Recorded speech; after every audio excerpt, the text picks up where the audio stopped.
Walang sinuman ang nabubuhay para sa sarili lamang.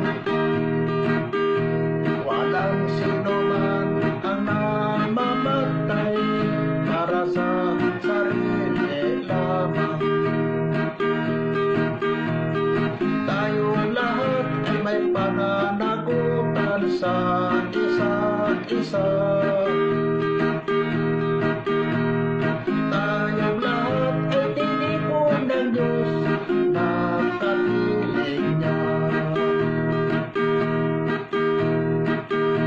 Sa ating pagmamahalan at paglilingkod sa kanino man, tayo ay nagdadala ng balita ng kaligtasan. Tayo lahat ay may pananagutan sa isa't isa. Tayo lahat ay tinipon ng Diyos na